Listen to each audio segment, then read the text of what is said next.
মাদারীপুরে গেছিলাম, আমার বাড়ি মাদারী। ডাসারে একটা ইউনিয়ন কমিটির সময় আছে ভাই, না ওই যে বদরুল বলে সংক্ষিপ্ত। এখন ডাসাতে গেছিলাম, ডাসারে গেলাম একটা ইউনিয়ন কমিটির করতে, সম্মেলন করতে।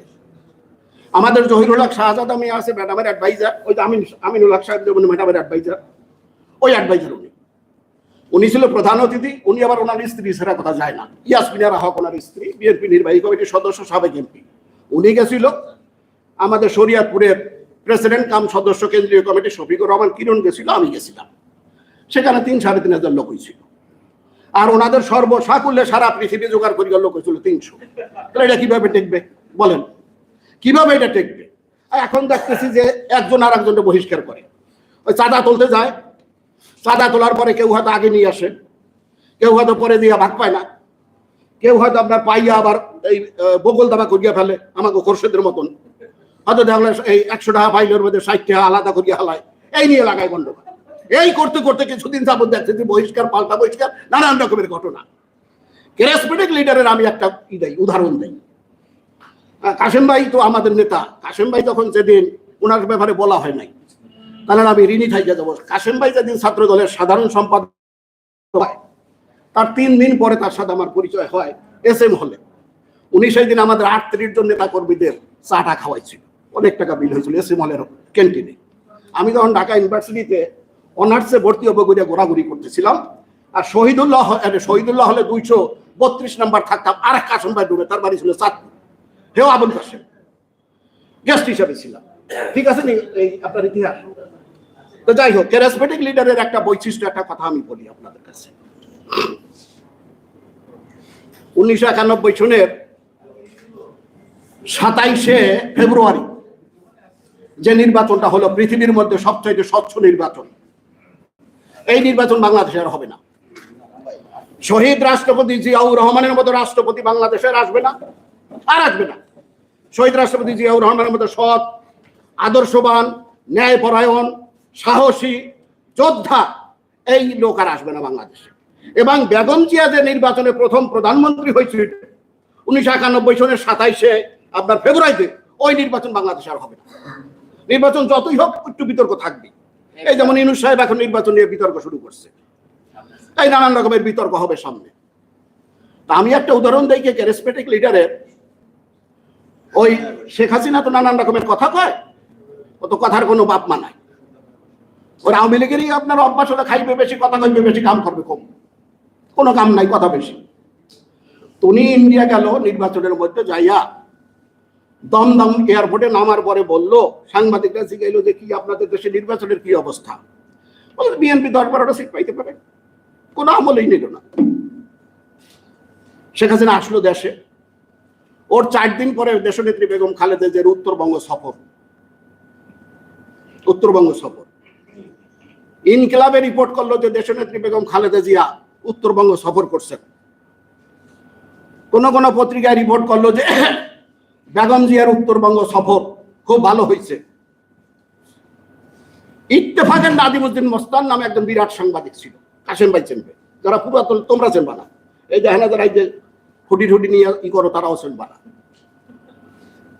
নাজিমউদ্দিন মস্তান ইত্তেফাকের চিফ রিপোর্টার ছিল। উনি রিপোর্ট করলো ইত্তেফাকে বিএনপির চেয়ারপারসন দেশনেত্রী বেগম খালেদা জিয়ার উত্তরবঙ্গ বিজয়। ইত্তেফাকে বিএনপির চেয়ারপারসন দেশনেত্রী বেগম খালেদা জিয়ার উত্তরবঙ্গ বিজয়। ওর মধ্যে লেখা ছিল, লেখাটা আমি এখন আমার চোখের সামনে ভাসে, বিএনপির চেয়ারপারসন দেশনেত্রী বেগম খালেদা জিয়ার গাড়ি বহর নওগাঁ থেকে যখন বগুড়ার উদ্দেশ্যে রওনা দিয়েছেন, তখন আবাল বৃদ্ধ বনিতা সকলে, সমস্ত গৃহবধূরা রাস্তার 2 পাশে বসে তাকে অভ্যর্থনা জানানোর জন্য ব্যাকুল।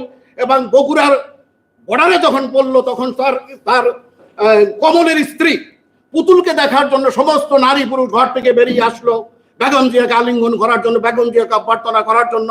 তারপরে ভোর 4টা 4:30টার সময় দেশনেত্রী বেগম খালেদা জিয়ার গাড়ি যখন বগুড়া সার্কিট হাউসে পৌঁছলো, তখন মসজিদ থেকে বেশে আসলো, আর সালাতু খাইরুন মিনান নারে, তবু লোকের আশা আকাঙ্ক্ষা, তবু লোকের ভিড় কমে না। এই হলো বেগম জিয়া, এইটা হলো বেগম, এই যে ক্যারিজমেটিক লিডার, এইটা হলো ক্যারিজমেটিক লিডারের বৈশিষ্ট্য। তারপর তারেক রহমান ধরেন আছে, তারপর আমার এখন নতুন হয়েছে জুবাইদা রহমান, তারপর ধরেন ওই যেটা সাইমা রহমান ব্যারিস্টার। আপনারা কি জুবাইদা রহমানের এই কোনোদিন কাপড় ছাড়া দেখছেন? ও আমি দেখিনি। 17 বছর যাবৎ আপনার একটা লন্ডনে থাকে, নানান রকমের বেজাতীয় লোকজনের মধ্যে, নানান রকমের বেজাতীয় লোকজনের মধ্যে কিন্তু আপনার এই জুবাইদা রহমান থাকে। তারপরেও আমি তার কোনোদিন মাথা খালি দেখি। এইটা হলো বেগম জিয়ার সবচাইতে বড়, তারেক রহমানের বা জিয়ার ফ্যামিলি সবচাইতে বড় একটা পাওনা। এটা আমাদের জন্য একটা পাওনা যে আমাদের নেত্রীকে নিয়ে বা জুবাইদা রহমানকে নিয়ে কোনো কথাবার্তা নাই। তার মেয়ে আছে ওখানে লন্ডনে, তার নিয়ে কথাবার্তা নাই। শেখ মুজিবের নাতি ওইখানে যে 3বার এমপি চুরির দায়ে তার বাসা বাড়ি সব চলে গেছে। এ বাবা, হেলার এই চুরির দায়ে উনি ওই শেখ সাহেব যখন আপনার একবার মন্ত্রী হয়েছিল 54 সনের ইলেকশনের পরে, দুর্নীতি দমন কমিশনের মন্ত্রী ছিল, দুর্নীতি দমন কমিশনের মন্ত্রী ছিল, ওনাকে আবার একটা এক্সট্রা দায়িত্ব দিয়েছিল পাকিস্তান সরকার, ভিলেজ উন্নয়ন করবে, ভিলেজ এই প্রজেক্টের দায়িত্ব দিয়েছিল। ওই প্রজেক্টে যাইয়া নানান রকমের চুরি চামারি করছে। দুর্নীতি দমন কমিশনের মন্ত্রী দুর্নীতি দায় মন্ত্রিত্ব চলে গেছে। আজকে আপনার 50 বছর পরে তার নাতি ওইখানে দুর্নীতি দমন কমিশনের আপনার মন্ত্রী, ছায়া মন্ত্রী ছিল, চুরির দায়ে তারও চাকরি চলে গেছে। এ ধ্যান কি দিয়ে দিচ্ছে। শেখ হাসিনাও আছে আপনার চেতনার কথা বলতেছে, মুক্তিযুদ্ধের আপনার ইঠি নেছে, সমস্ত কিছু তারা দেশে করছে। আপনার যুদ্ধের সময় 1500 টাকা ভাতা পাইতো, 1500 টাকা ভাতা দিত পাকিস্তান সরকার। সেই 1500 টাকার দাম এখন হলো 1.5 লক্ষ টাকা। আর একটা ঘটনা জানেন, তখন সে ছিল গর্ভবতী, শেখ হাসিনা। জয় উৎপাদন হয়েছে আপনার 1971 সালের 22 জুলাই জয় উৎপাদন হয়েছে। ওইখানে যখন ওনার ওই শেখ হাসিনা যখন আপনার উৎপাদনের কাছাকাছি গেছে, তখন আপনার শেখ হাসিনা ওয়াজেদ আনোয়ার হোসেন মঞ্জু আপনার ইত্তেফাকের তৎকালীন আপনার ভারপ্রাপ্ত সম্পাদক, তার মাধ্যমে রাও ফরমান আলীর সাথে দরবার কইরা ওনাকে আপনার এই পিজি হাসপাতাল আইনা, তারপরে আপনার গাইনি ডিপার্টমেন্টের তখন ওই ডাক্তার ছিল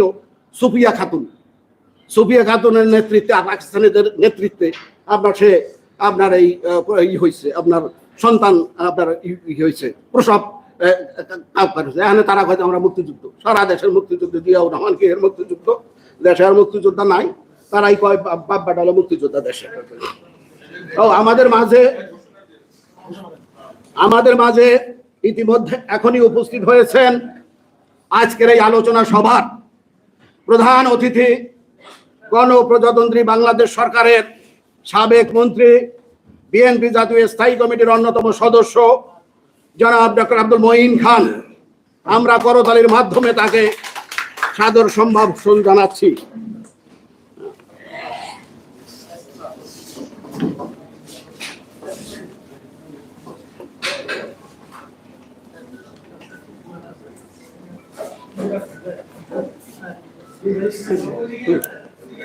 এখন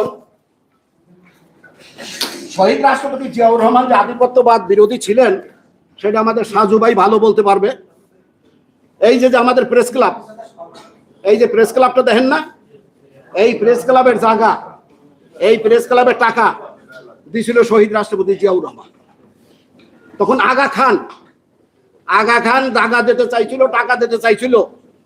শহীদ রাষ্ট্রপতি জিয়াউর রহমান বলছে যে না, বিদেশি টাকা দিয়ে আমার দেশের জাতীয় যেখানে বুদ্ধিজীবীরা কাজ করবে, সাংবাদিকরা কাজ করবে, সেখানে পরের দেশের টাকা এই জাতীয় প্রেস ক্লাব হবে না। এই হলো শহীদ জিয়া, এইটা হলো শহীদ জিয়া। আপনার একটা কথা বলে আমি আমার বক্তব্য শেষ করব। আমরা কিন্তু আমাদের দেশ এবং আমাদের পার্টি, আমাদের আগামী দিনের রাজনীতি, আগামী দিনের আপনার নির্বাচন রয়ের খপ্পরে আছে। ইন্ডিয়ান গোয়েন্দা সংস্থা রয়ের খপ্পরে আছে। এই রয়ের খপ্পর থেকে আমাদের উত্তীর্ণ হতে হবে। আপনারা দেখছেন যে 7-8 দিন আগে জুলকার নাইম নামে একজন বড় প্রখ্যাত সাংবাদিক তিনি তার ভিডিওতে বলছেন যে আমাদের নেতা ভারপ্রাপ্ত চেয়ারম্যান জনাব তারেক রহমান সহ বেশ কয়েকজন জাতীয় নেতাকে রয়ের মাধ্যমে হত্যার পরিকল্পনা ছিল, যার জন্য যে জেলখানায় থেকে আপনার কি হয়েছে, ওই যে সুব্রত বাহিনীকে তারা ছেড়ে দিচ্ছে।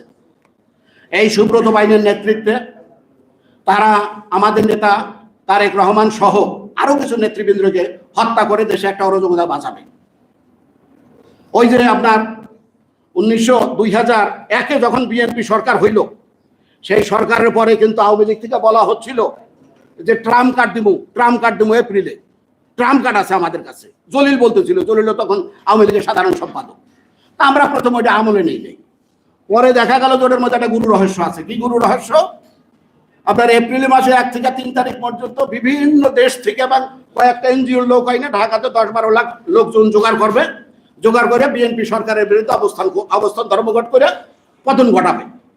এই যে শেখ হাসিনা ওয়াজের মাঝে মধ্যে বলতো যে 2041 সন পর্যন্ত আমরা ক্ষমতায় থাকবো, বা ওই যে কাদের ভাই যিনি 5 ঘন্টা আপনার পায়খানা লন্ডি ইয়ের মধ্যে ছিল, বাথরুমের মধ্যে ছিল, এমন সর্দার কথায় কথায় কইতে যে খেলা হবে, খেলতে দিয়ে পলাইছে যে বাথরুমের মধ্যে।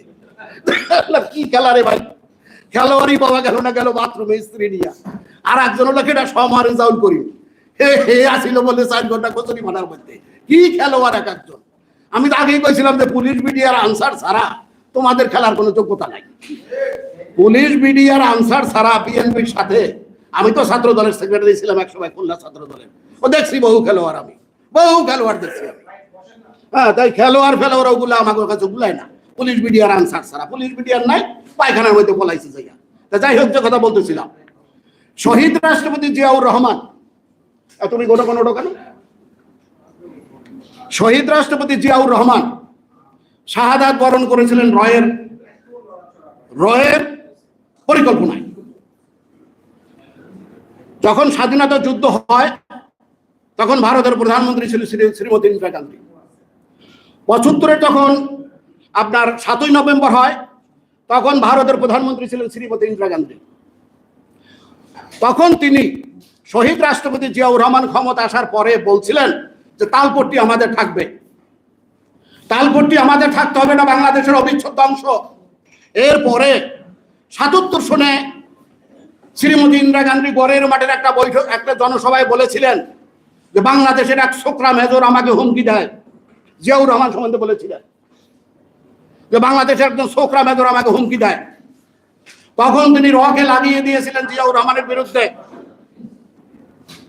এবং যখন 1978 সনে যখন উনি ক্ষমতাচ্যুত হন, মোরারজি দেশাই দেশের প্রধানমন্ত্রী হয়েছিল ভারতের।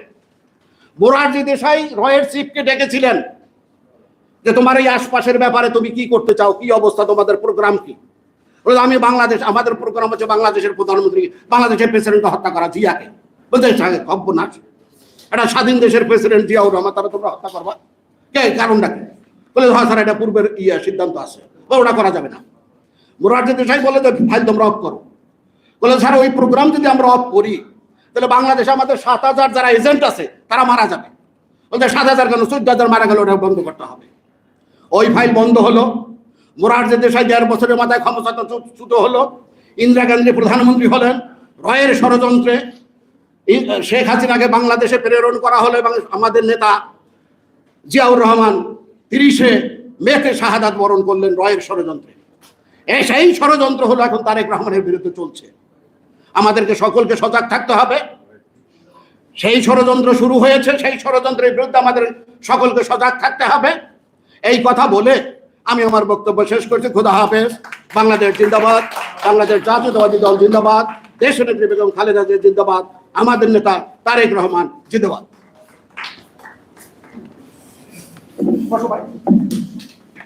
আজকের এই 40তম শাহাদাতবার্ষিকীতে স্বাধীনতা ঘোষক শহীদ রাষ্ট্রপতি জিয়াউর রহমান বীরোত্তম এর 44তম শাহাদাতবার্ষিকী উপলক্ষে আজকের প্রধান উপস্থিত আমাদের মধ্যে উপস্থিত হয়েছেন ডক্টর আব্দুল মঈন খান, সাবেক মন্ত্রী, অন্যতম স্থায়ী কমিটির সদস্য। আজকের আলোচনা সভায় এ পর্যায়ে বক্তব্য রাখবেন বিশেষ অতিথি জনাব মোহাম্মদ ইলাহি নওয়াজ খান, সাবেক সভাপতি, ঢাকা সাংবাদিক ইউনিয়ন, তার সংক্ষিপ্ত বক্তব্য দেওয়ার জন্য বিশেষভাবে অনুরোধ করছি।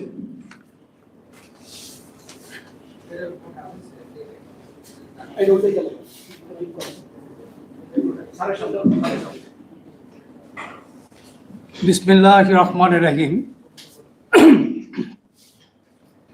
আজকে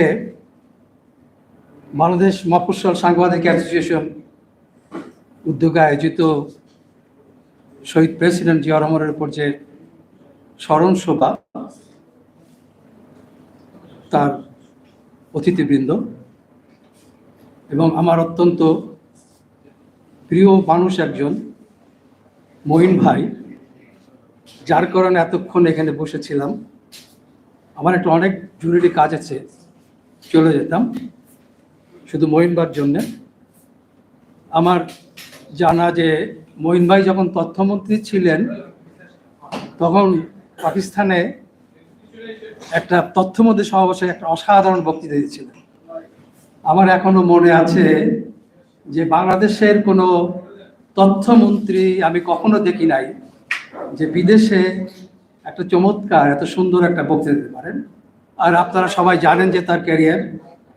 আমি শহীদ প্রেসিডেন্ট জিয়া রহমান, যিনি সমন্বয়ক থেকে রাষ্ট্রনায়কে পরিণত হয়েছিলেন, শহীদ প্রেসিডেন্ট জিয়া রহমান, যিনি সামরিক শাসক থেকে বহুদূরে গণতন্ত্রের পুনঃপ্রবর্তন করেছিলেন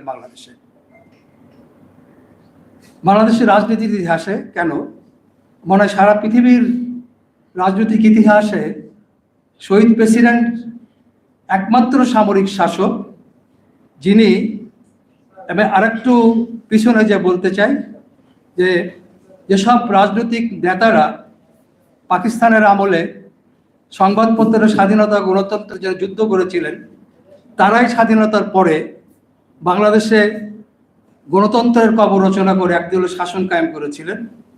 সংবাদপত্রের স্বাধীনতার কণ্ঠরোধ করে 4টা পত্রিকা রেখে সব পত্রিকা বন্ধ করে দিয়েছিলেন।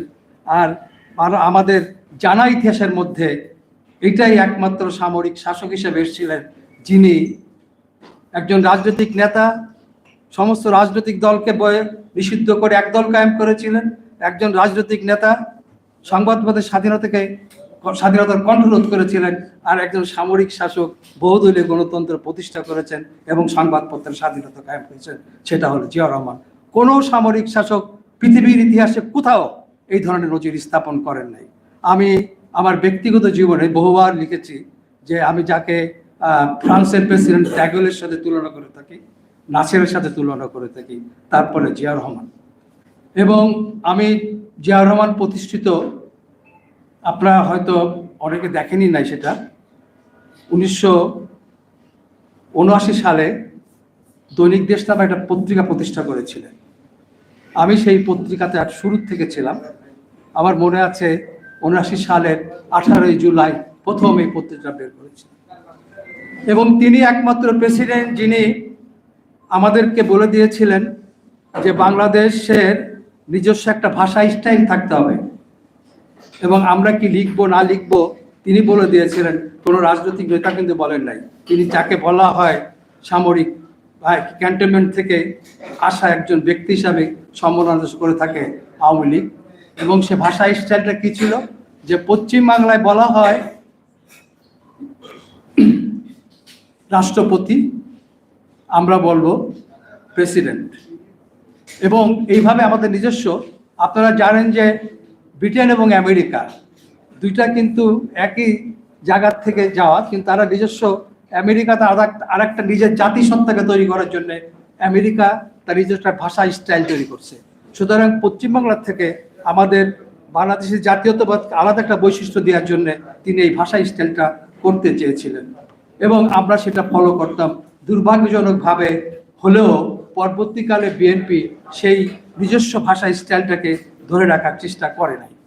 যাই হোক, জিয়া রহমান আমাদের কাছে এমন এক ব্যক্তি যাকে নিয়ে আসলে গর্ব করা যায়, গৌরব করা যায়। আমরা সেই গৌরব করতে থাকি। আমি বেশি কথা বলবো না, শুধু এইটুকুই বলবো যে এই যে সংস্কারের যে কথাগুলি আসছে, সংস্কার হবেই, সংস্কার করতে হবে, কিন্তু এত অল্প সময়ে এত বড় বড় সংস্কার জিয়াউর রহমান করেছিলেন তা কিন্তু কল্পনা করা যায় না। এত অল্প বয়সে তাকে আমি একজন দূরদর্শী সম্পন্ন নেতা হিসাবে জানি। আপনি এত অল্প বয়সে তিনি, আমি বলবো যে আমি কিছু ঘটনা, দুই একটা ঘটনা উল্লেখ করতে চাই। মঈন ভাই এখানে আছেন, অনেক জানেন। আমাদের দেশে পার্লামেন্টারি ফর্মে যাওয়ার জন্য প্রেসিডেন্সিয়াল ফর্ম থেকে আমাদের অনেক নেতারা, বিশেষ করে আমার মনে আছে যে আমাদের জাদু ভাই, ওনারা যখন প্রচণ্ডভাবে চাপ দিচ্ছিলেন প্রেসিডেন্টকে, তখন তিনি বলেছিলেন যে আমাদের মতন দেশে পার্লামেন্টারি ফর্ম অফ গভর্নমেন্ট জুৎসই হবে না, কারণ এখানে নানাভাবে প্যানিটেট করার সুযোগ থাকবে এবং পার্লামেন্ট সদস্যদেরকে অনেক সময় কেনা বেচা করা সম্ভব হবে, কিন্তু প্রেসিডেন্সিয়াল ফর্ম হলে সেটা সম্ভব হবে না। এবং এতে কিন্তু তখনকার অনেক দূরদর্শী সম্পন্ন নেতা ওনার সাথে ছিলেন, তারা কিন্তু একজন এই তরুণ প্রেসিডেন্টের কথায় তারা তখন কিন্তু কনভিন্সড হয়েছিলেন। আজকে আমরা তারেক রহমানকে জিয়াউর রহমানকে স্মরণ করছি এই কারণেই যে তিনি যে বাংলাদেশ আমাকে দিয়েছিলেন, এর সঙ্গে আমাদের একটা স্বাধীন সার্বভৌম রাষ্ট্রের ধারণা, যেটা সবসময় একটা সম্প্রসারণবাদী শক্তির দ্বারা হুমকির মুখে ছিল। এবং এখানে সম্রাট কিছু কথা বলে গেছে, আমি আর অত ওইদিকে যেতে চাই না। তিনি তার জাতীয়তাবাদ এবং বাংলাদেশের আত্মমর্যাদার জন্যেই জীবন দিয়েছিলেন, এবং তার উত্তরসূরি বেগম খালেদা জিয়া অসাধারণ দেশপ্রেম, তার দেশপ্রেমের কোনো তুলনা হয় না। আমি ব্যক্তিগতভাবে কাছের থেকে ওনার সঙ্গে অনেক কথা বলেছি, মিশেছি, এবং ওনার মতন দেশপ্রেমিক মানে প্রেসিডেন্ট জিয়ার একদম খাঁটি উত্তরসূরি হিসাবে বেগম জিয়া নেতৃত্ব দিয়েছিলেন। এবং আমি বিশ্বাস করতে চাই যে এই যে ধারাবাহিকতা, আমি আপনাদের একটু পয়েন্ট আউট করুন, বেগম খালেদা জিয়া যে কারণে আজকে মানে বিনা দোষে জেল খেটেছেন, এই জেল খাটাটা কিন্তু ওই দুর্নীতির জন্য আমার যেটা মনে হয় নাই, এটা হলো এই কারণেই হয়েছিল তিনি প্রণব মুখার্জির সঙ্গে দেখা করেননি, এই অপরাধে তার এই শাস্তিটা হয়েছিল। এই যে দেখেন, তাকে বহুবার বহু বিষয়ে অন-11-এর সময় তাকে আপোষ করতে বলা হয়েছিল, তিনি আপোষ করেন নাই। এবং এই সমস্ত সম্প্রসারণবাদী শক্তির সাথে যদি তিনি আপোষ করতেন, তাহলে বিএনপিকেও এত বিপদে পড়তে হতো না এবং তিনিও জেল খাটতেন না। সুতরাং এই যে অনমনীয় আপোষীর নেত্রী এবং তার উত্তরসূরি যারা এখন আছেন, আমরা আশা করব যে তারাও কখনো কোনো আপোষের চূড়াবাড়িতে গিয়ে হারিয়ে না যান। আমরা চাই যে জিয়াউর রহমান এবং বেগম জিয়ার নেতৃত্বে যে বাংলাদেশ, যে জাতীয়তাবাদ, সে জাতীয়তাবাদ সমুন্নত থাকুক চিরকাল, এই আশাবাদ ব্যক্ত করে আমার বক্তব্য এখানে শেষ করছি। ধন্যবাদ।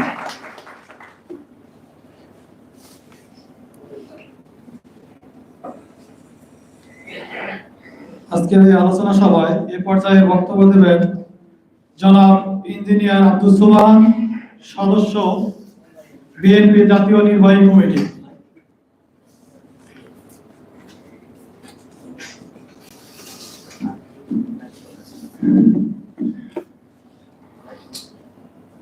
বিসমিল্লাহির রহমানির রহিম। সম্মানিত প্রধান অতিথি, সাবেক সফল মন্ত্রী, বিএনপির স্ট্যান্ডিং কমিটির অন্যতম সদস্য ডক্টর আব্দুল মঈন খান সাহেব সহ মাননীয় সভাপতি ও উপস্থিত সুধীমণ্ডলী, আসসালামু আলাইকুম। শহীদ প্রেসিডেন্ট জিয়াউর রহমান যখন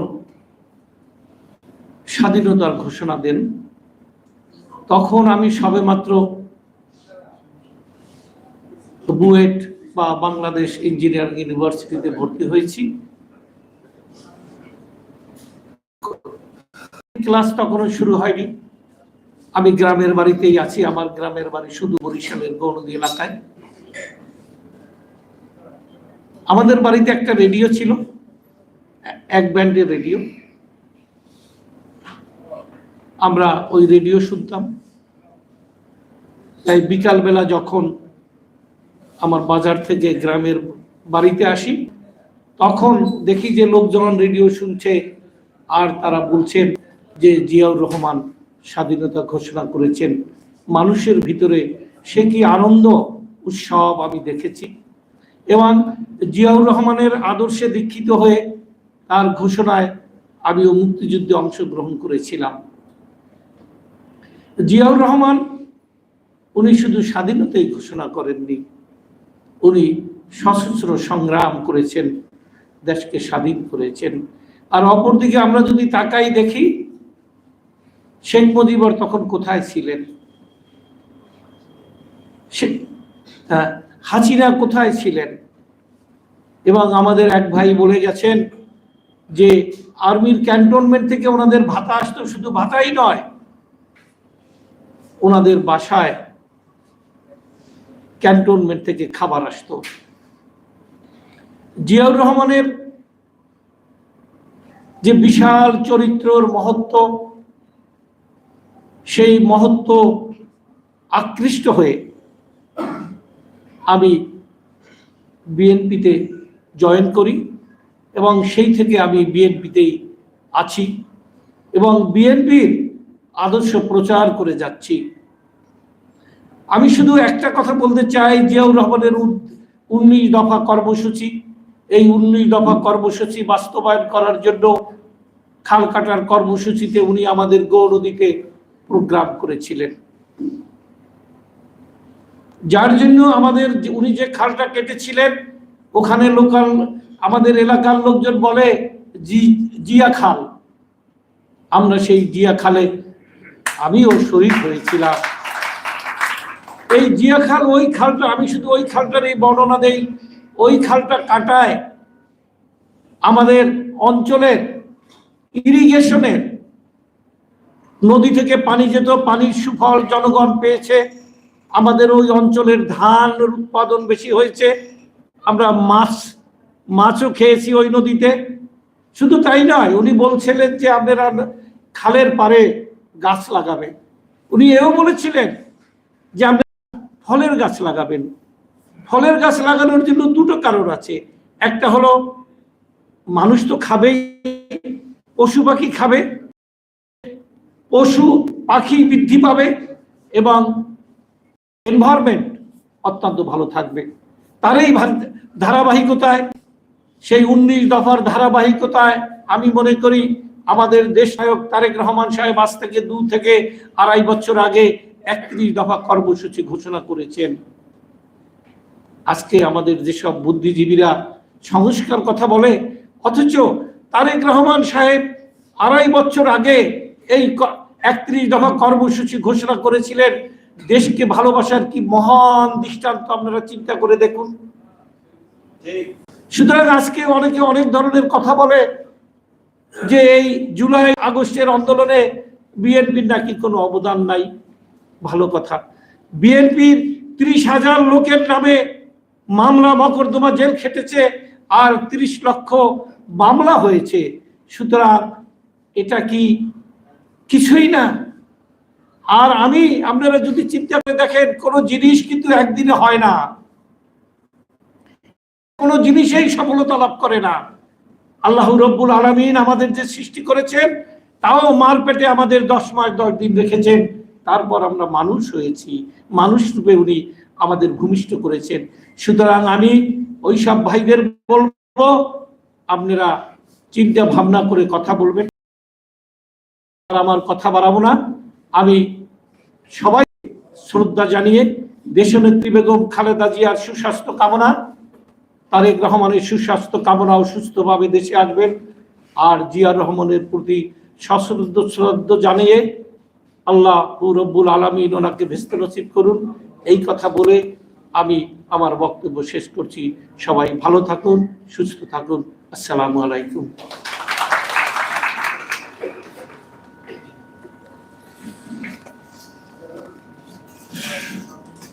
স্বাধীনতা ঘোষক জিয়াউর রহমান 40তম সাধারণ বার্ষিকী উপলক্ষে এ পর্যায়ে আলোচনা সভায় বিশেষ অতিথি জনাব মোহাম্মদ খোরশেদ আলম, সাধারণ সম্পাদক ডিওএসএ, বক্তব্য দেওয়ার জন্য বিশেষভাবে অনুরোধ করছি।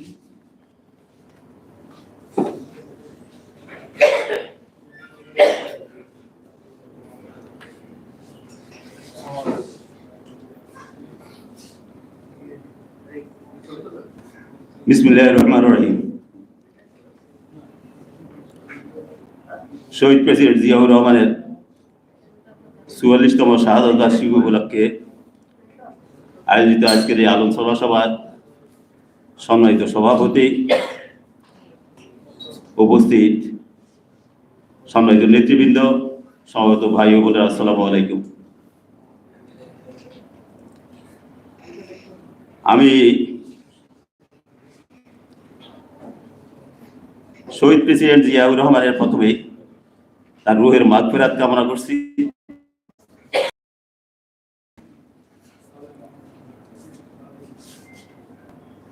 বর্তমান বিএনপি চেয়ারপারসন দেশনেত্রী বেগম খালেদা জিয়ার আশু সুস্থতা কামনা করছি। আজকের আলোচনা সভার বিষয়বস্তু হলো আধিপত্যবাদ বিরোধী জাতীয় ঐক্য, দায়িত্বশীল গণমাধ্যম ও শহীদ প্রেসিডেন্ট জিয়াউর রহমানের ভূমিকা। আমি এই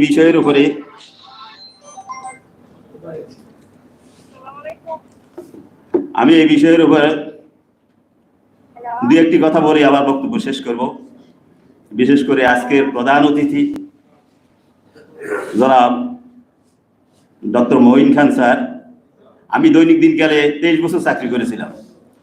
23 বছরের মধ্যে 20 বছর বিএনপিতে কাজ করছি। সুতরাং ডক্টর মঈন খান স্যার এবং বিএনপির নেতৃবৃন্দের বক্তব্যই আমার পত্রিকাতে প্রকাশ করার এবং এই নিউজটা সংগ্রহ করার দায়িত্ব ছিল আমার, এবং আমি এটা সংগ্রহ করে নিয়ে অফিসে ডেলিভারি দিতাম, অফিস থেকে এটা প্রিন্ট আউট করে আপনাদের সামনে আনতাম। সুতরাং ওনাদের সামনে আমি শহীদ প্রেসিডেন্ট জিয়াউর রহমানের উপর কোনো আলোচনা করবো না, আলোচনা করার দুঃসাহস আমি দেখাবো না। আমি শুধু এই কথাটাই বলবো, আধিপত্যবাদের বিরোধী জাতীয় ঐক্য। আধিপত্যবাদ তো শুরুই হয়েছিল এই দেশ যখন স্বাধীন হয়েছিল।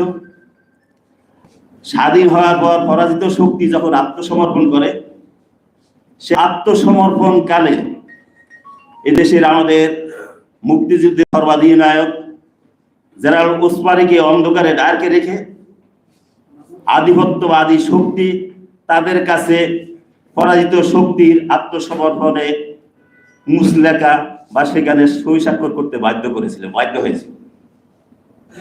সেখান থেকে আধিপত্যবাদী শক্তি, এর আগের ইতিহাস নাই বললাম, সেখান থেকে স্বাধীন বাংলাদেশে যে আধিপত্যবাদী শক্তি তার বিস্তার শুরু করেছে, সেখান থেকে আমরা এই জাতি আজকেও নিস্তার পাইনি। এরপরের ইতিহাস আপনারা জানেন, এদেশে পরাজিত শক্তি, হানাদার বাহিনীর গোলা বারুদ, অস্ত্র সবকিছু যখন এখান থেকে এই আধিপত্যবাদী শক্তি তারা নিয়ে যাচ্ছিলেন, সেখানে যখন বাধা দিয়েছিলেন মেজর এম এ জলিল, তাকে জেলখানা যেতে হয়েছিল এই আধিপত্যবাদী শক্তির বিরুদ্ধে দাঁড়ানোর কারণে। 1975 সালের পর পরবর্তী শহীদ প্রেসিডেন্ট জিয়াউর রহমান রাষ্ট্র ক্ষমতা আসার পর এই আধিপত্যবাদের বিরুদ্ধে তিনি জাতীয়কে ঐক্যবদ্ধ করেছিলেন। এই জাতীয় ঐক্যের মধ্যে আমরা তখন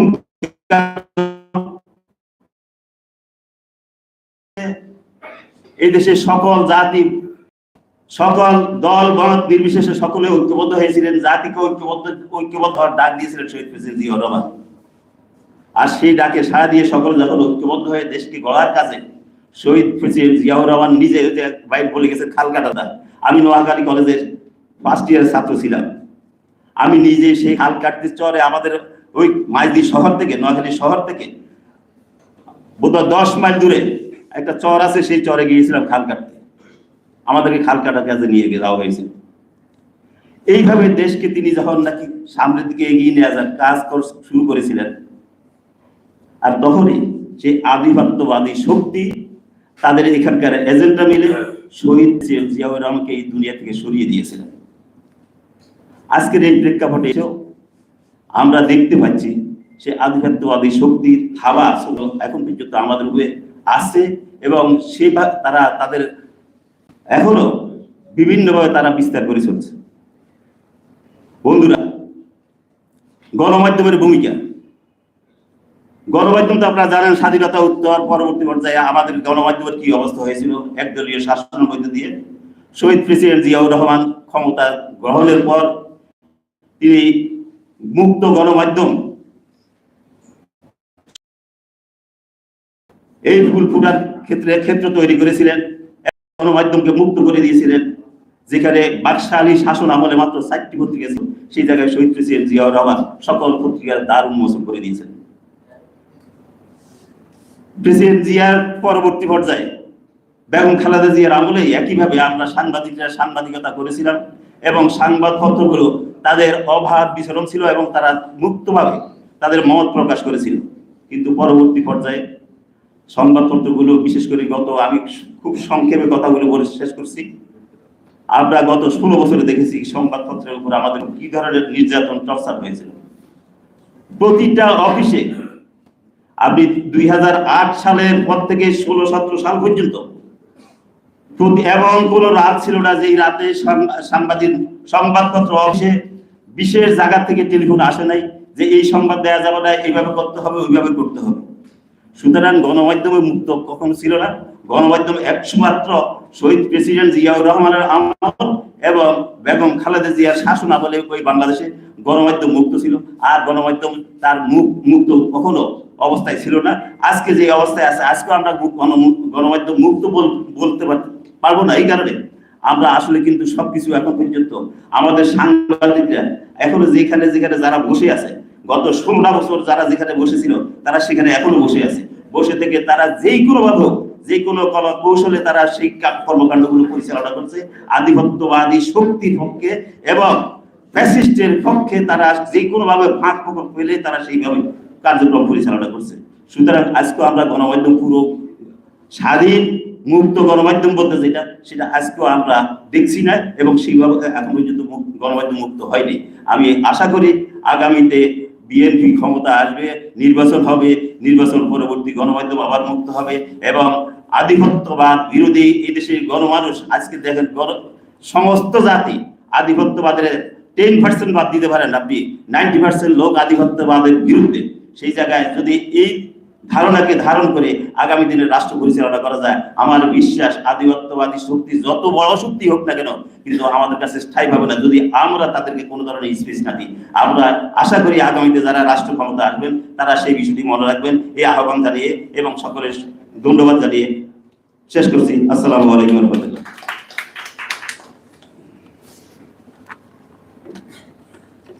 এই পর্যায়ে আলোচনা সভায় বিশেষ অতিথি জনাব অধ্যাপক ডক্টর খন্দকার জিয়াউল ইসলাম জিয়া, সদস্য ড্যাব, ডক্টর বিশেষজ্ঞ, চক্ষু বিশেষজ্ঞ,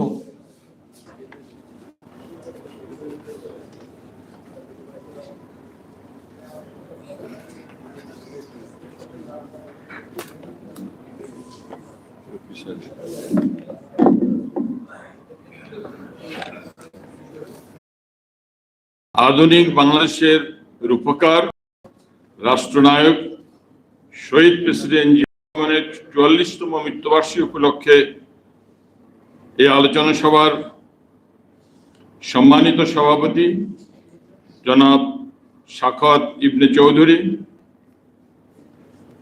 আজকের অনুষ্ঠানের মূল মধ্যমণি, শ্রদ্ধেয় প্রধান অতিথি, অত্যন্ত চিন্তাশীল ধীর স্থির ব্যক্তিত্ব, আমার প্রিয় ব্যক্তিত্ব জনাব ডক্টর আব্দুল মঈন খান স্যার, সাবেক মন্ত্রী এবং বাংলাদেশ জাতীয়তাবাদী দলের স্থায়ী কমিটির অন্যতম সদস্য। মঞ্চে আরো উপবিষ্ট আছেন আমার পাশে সম্রাট ভাই, সোবান ভাই, এম এ কাশেম এবং সহ অন্যান্য সাংবাদিক ভাই, নেতৃবৃন্দ এবং সম্মুখে উপবিষ্ট সুধীবৃন্দ, আসসালামু আলাইকুম।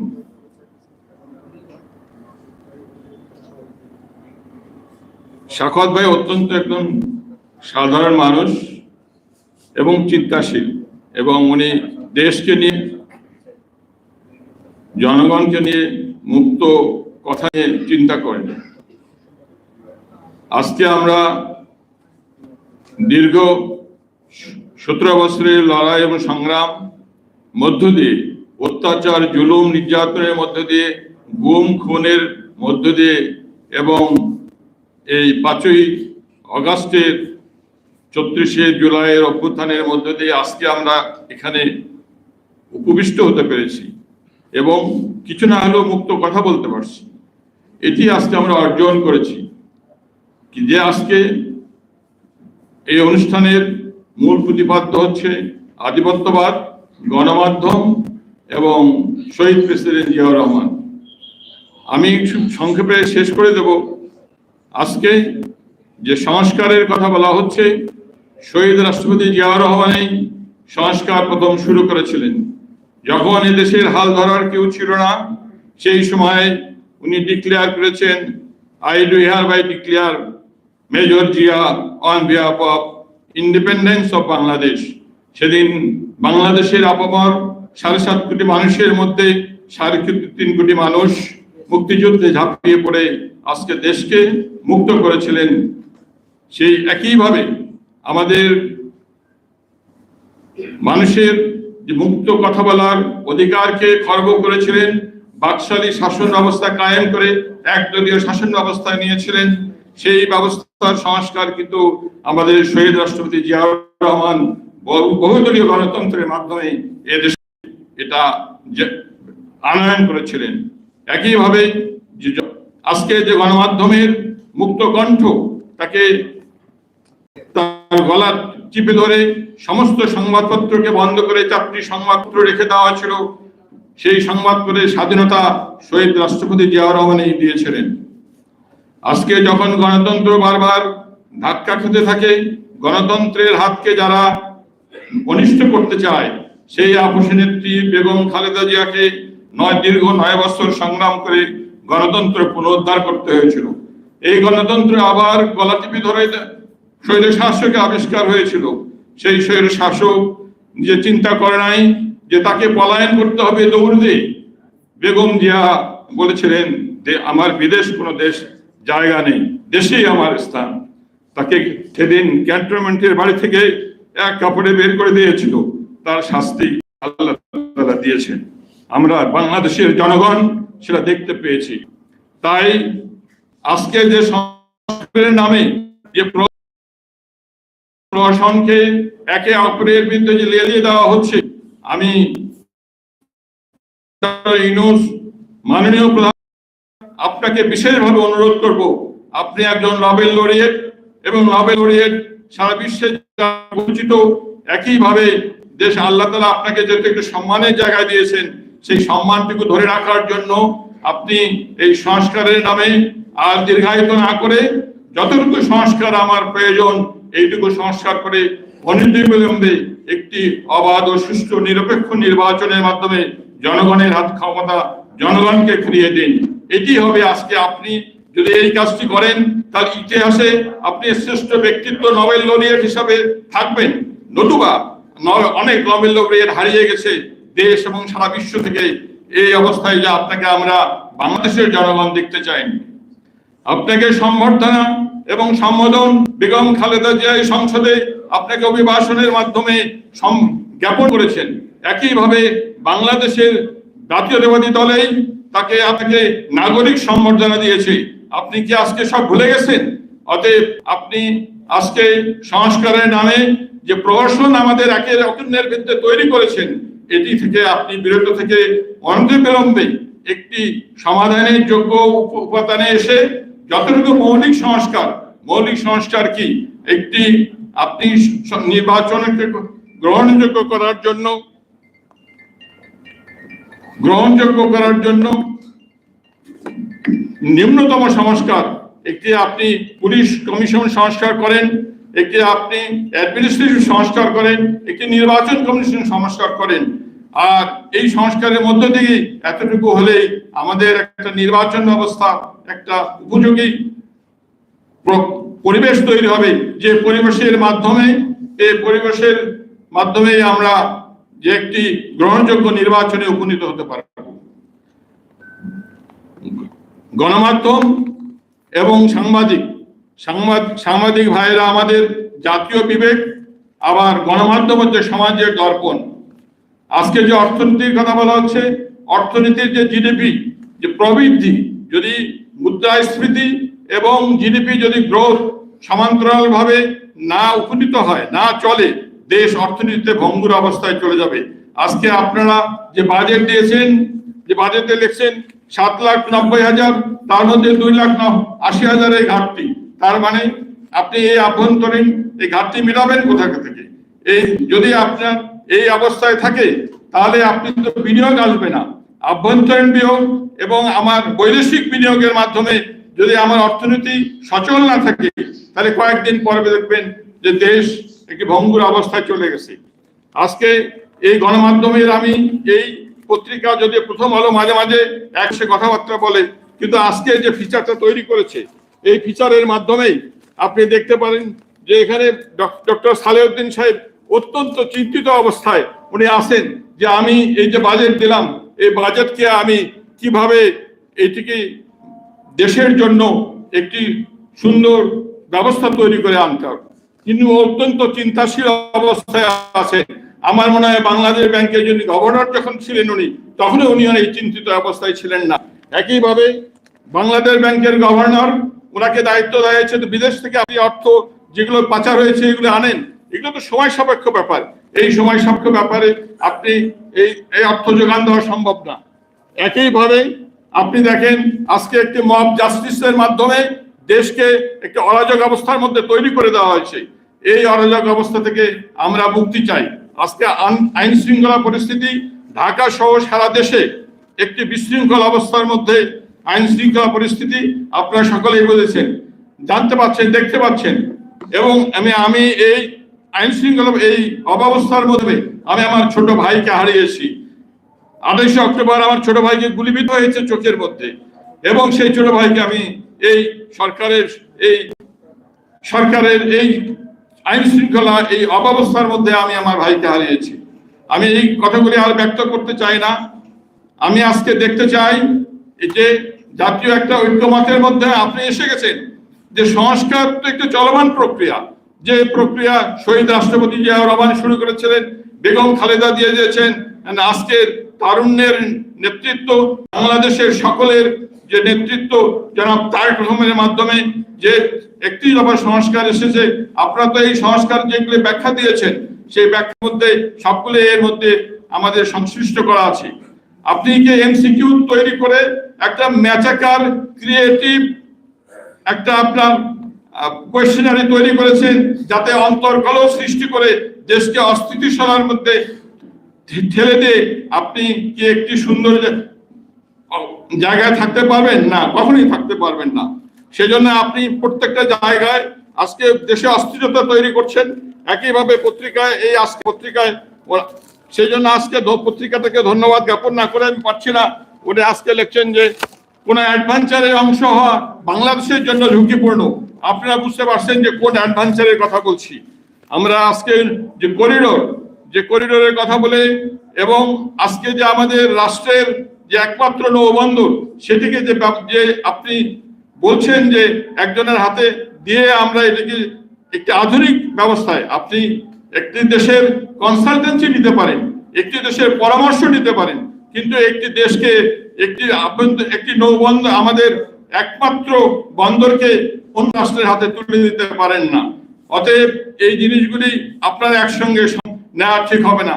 আপনি একটি সুনির্দিষ্ট রোডম্যাপ ঘোষণা করেন, যার মাধ্যমে একটি সুষ্ঠু গণতান্ত্রিক ধারায় বাংলাদেশ তার উপযুক্ত তার গতিশীল নেতৃত্বকে বেছে নেবে, আমরা সেটাই কামনা করি। তাতে আপনি আপনার সম্মান, মান, মর্যাদা সমুন্নত রাখতে পারেন, সেটাই আমরা আশা করি। বাংলাদেশ জাতীয়তাবাদী দল তাই আশা করে আপনার এই অনুষ্ঠানে আপনাদেরকে সকলের উপস্থিতি এবং আমাকে ক্ষুদ্র ব্যক্তিত্ব হিসাবে এখানে বলার সুযোগ দেওয়ার জন্য আপনাদের সকলকে ধন্যবাদ এবং কৃতজ্ঞতা এবং জানিয়ে আমার বক্তব্য শেষ করছি। আল্লাহ হাফেজ। বাংলাদেশ জিন্দাবাদ, বাংলাদেশ জাতীয়তাবাদী জিন্দাবাদ। শহীদ রাষ্ট্রপতি জিয়াউর রহমান আমারও, তারুণ্যের নেতৃত্ব জনাব তারেক রহমান জিন্দাবাদ। আসসালামু আলাইকুম।